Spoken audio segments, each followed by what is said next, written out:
എല്ലാ വിദ്യാർത്ഥികൾക്കും പുതിയ സ്വാഗതം. +2 പബ്ലിക് എക്സാം 2025 നടന്ന എക്സാം ഫിലോസഫിയാണ്. ഫിലോസഫിയുടെ ആൻസർ കീ വിദ്യാർത്ഥികൾക്ക് ഒഫീഷ്യൽ വെബ്സൈറ്റിൽ ലഭ്യമായി തുടങ്ങിയിട്ടുണ്ട്. വിശദമായ വാർത്തയിലേക്ക് പോകാം. ആദ്യമായി ഈ ചാനൽ കാണുന്ന വിദ്യാർത്ഥിനില്ലെങ്കിൽ തീർച്ചയായും മറക്കണ്ട സബ്സ്ക്രൈബ് ചെയ്ത് കൂടെ പറയാൻ പ്രത്യേകം ശ്രദ്ധിക്കുക. സബ്സ്ക്രൈബ് ചെയ്തതിന് നോട്ടിഫിക്കേഷൻ ബെല്ലേക്കുള്ള ഓപ്ഷൻ എനേബിൾ ചെയ്യുക.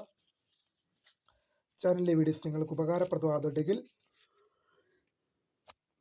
തീർച്ചയായും ലൈക്കും കൂടി ചെയ്യുക. അതുപോലെ തന്നെ നിങ്ങളുടെ സുഹൃത്തുക്കളിലേക്ക് ഷെയർ ചെയ്ത് കൊടുക്കാനും കൂടി പ്രത്യേകം ശ്രദ്ധിക്കുക. അതുപോലെ തന്നെ നമ്മുടെ ചാനലിൻ്റെ വാട്സപ്പ് ഗ്രൂപ്പിൽ ജോയിൻ ചെയ്യാനുള്ള ലിങ്ക് നിങ്ങൾക്ക് വീഡിയോ തല ഡിസ്ക്രിപ്ഷൻ ബോക്സ് നൽകുന്നതായിരിക്കും. അപ്പോൾ നമുക്ക് നേരെ വളരെ സുപ്രധാനവും വളരെ പ്രാധാന്യം അറിയിക്കുന്ന വാർത്തയിലേക്ക് തന്നെ കടക്കാം. +2 പബ്ലിക് എക്സാം 2025 നടന്ന എക്സാം ഫിലോസഫിയാണ്. ഫിലോസഫിയുടെ ആൻസർ കീ വിദ്യാർത്ഥികൾക്ക് ഒഫീഷ്യൽ വെബ്സൈറ്റിൽ 2-3 ഡേയ്സിനകം ലഭ്യമാകുന്നതായിരിക്കും. HSS റിപ്പോർട്ട് എന്ന വെബ്സൈറ്റിൽ വിദ്യാർത്ഥികൾക്ക് 2-3 ഡേയ്സിനകം ലഭ്യമാകുന്നതായിരിക്കും. എന്തായാലും വെയിറ്റ് ചെയ്യുക. വീഡിയോ ഇഷ്ടപ്പെട്ടാൽ ലൈക്ക് ചെയ്യുക, ഷെയർ ചെയ്യുക, സബ്സ്ക്രൈബ് ചെയ്യുക. അപ്പോൾ my name is the founder of scribe for the career guide. Thank for watching. By.